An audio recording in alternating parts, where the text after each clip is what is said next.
Support చేస్తాం అధ్యక్ష గత 10 ఏళ్లలో రక్తాన్ని రంగరించినాం, మెదళ్లను కరిగించినాం, ప్రాణం పెట్టి పనిచేసినాం కాబట్టే ఇవాళ ఒక్కొక్క రంగంలో భారతదేశంలోనే తెలంగాణ అగ్రగామిగా ఉన్నది అధ్యక్ష. ఐటీ రంగంలో నిన్న వారు చెప్పినారు అధ్యక్ష, వారి అవగాహన వారి పరిజ్ఞానం ఎంతుందో దాన్ని బట్టే చెప్పొచ్చు. నేనేం చెప్పినారు అధ్యక్ష గవర్నర్ ప్రసంగంలో, ఐటీఐఆర్ వచ్చి ఉంటే ఏదో జరిగి ఉండేది. అసలు ఐటీఐఆర్ అంటే అక్కడ కూర్చున్న వాళ్ళు ఒక్కరికైనా తెలుసా అధ్యక్ష?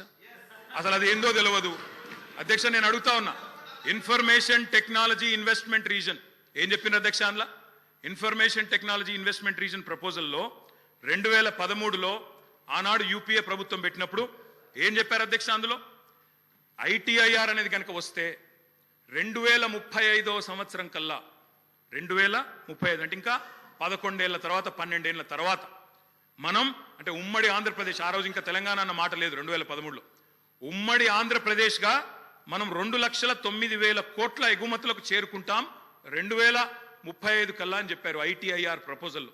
కానీ అధ్యక్ష మా ప్రభుత్వ పనితీరు వల్ల, మా గౌరవ పెద్దలు కేసీఆర్ గారి పనితీరు వల్ల 2022-23 సంవత్సరానికే 2,41,000 కోట్లకు ఐటీ ఎగుమతులను చేర్చింది మా ప్రభుత్వం అధ్యక్ష. ఐటీఐఆర్ లేకున్నా కేంద్రంలో ఉన్న బీజేపీ మోకాలు అడ్డం పెట్టినా అధ్యక్ష ఆ 2035 టార్గెట్ ను ఐటీఐఆర్ ఇయ్యకపోయినా సాధించిన ఘనత మా ప్రభుత్వానిది, మా నాయకుడు కేసీఆర్ది అనే మాట నేను గుర్తు చేస్తా ఉన్నా అధ్యక్ష. విచిత్రం ఏంటంటే మేము వాస్తవాలు చెప్తుంటే వాళ్ళకి బాధ అవుతుంది. అభ్యుదయం అంటే అర్థం తెలియని వాళ్ళు ఇవాళ అవాస్తవాలు చెప్తుంటే మేము చూస్తా కూర్చోవాలన్నా సార్, నిజాలు చెప్పాల్సిన బాధ్యత మా మీద ఉన్నది అధ్యక్ష. వారు చెప్పారు నిన్న మేము 2 గ్యారంటీలు అందులో చెప్పినారు, ఏది గవర్నర్ గారి ప్రసంగంలో 2 గ్యారంటీలు ఆల్రెడీ అమలు చేసినామన్నారు అధ్యక్ష. ఇది అధ్యక్ష వాళ్ళు ఇచ్చిన 6 గ్యారంటీలు ఇవి. ఇక్కడ కూర్చున్న ముఖ్యమంత్రి గారు సంతకం పెట్టినరు, ఉప ముఖ్యమంత్రి గారు కూడా సంతకం పెట్టినరు. 6లో 2 అమలైపోయినాయి అన్నారు అధ్యక్ష. ఏంది అధ్యక్ష? మహాలక్ష్మిలో ఏం చెప్పినరు?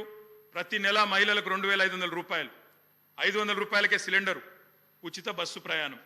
అదేవిధంగా చేయూత అని ఇంకోటి ఉంది అధ్యక్ష, 4,000 రూపాయలు నెలవారీ పెన్షన్, అదేవిధంగా 10 లక్షల రాజీవ్ ఆరోగ్యశ్రీ. బయటనేమో పోస్టర్లు వేసుకున్నారు, 2 రోజుల్లోనే 2 గ్యారంటీలు చేసినాం అధ్యక్ష. ఏం చేసింది అధ్యక్ష?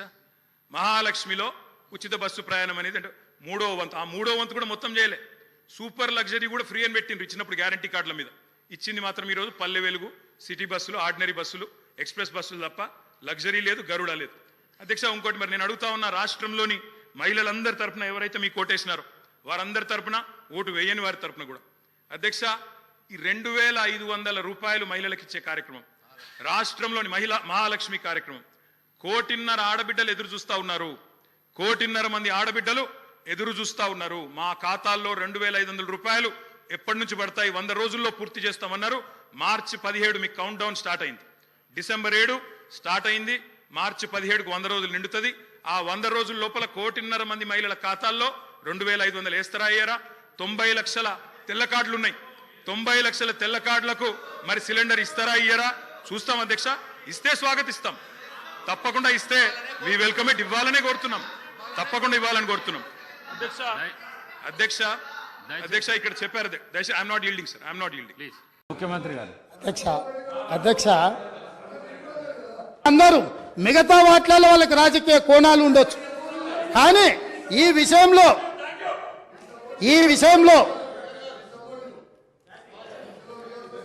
రన్నింగ్ కామెంట్ చేయకండి దయచేసి ప్లీజ్. సార్ పాపం తెలియక అట్లా అంటుండే, కానీ తర్వాత ఆయనకుండే బాధలు ఆయనకుంటాయి. ఎందుకంటే ఎవరైతే ఈ అంశం మీద పూర్తి స్థాయిలో మాట్లాడినరో వారు బాధ్యత తీసుకొని, ఎస్ మిగతా విషయాలలో మాకు భిన్నాభిప్రాయాలు ఉన్నా డ్రగ్స్ నిర్మూలన విషయంలో, మత్తు పదార్థాలను నిషేధించడంలో, గంజాయి ఇతర మత్తు పదార్థాలను ఈ రాష్ట్ర సరిహద్దులను దాటి లోపలికి రానివ్వకుండా కంచేసి కాపాడాల్సిన బాధ్యత ఈ 119 మంది శాసనసభ్యుల మీద ఉన్నది అని మనందరం ఏకగ్రీవంగా ఈ విషయంలో ఒక అభిప్రాయానికి వచ్చినుంటే ఎంత మంచి సందేశం ఇవాళ తెలంగాణ ప్రజలకు చేరుండేది అధ్యక్ష. కాళ్ళు వనకాలి అధ్యక్ష. ఎవరైనా ఈ రాష్ట్రంలో గంజాయి కానీ, కొకైన్ కానీ, హెరాయిన్ కానీ ఇట్లాంటివి రకరకాల ఎన్నో పేర్లు, నా పేర్లు పలకడానికి కూడా నాకు రాదు అధ్యక్ష. వీటన్నిటినీ 100% ఉక్కు పాదంతో అణిచివేస్తాం, ఎంత వాళ్ళున్నా బొక్కలేస్తామనే నిబద్ధతతో నా ప్రభుత్వం, మా ప్రభుత్వం పనిచేయబోతుంది.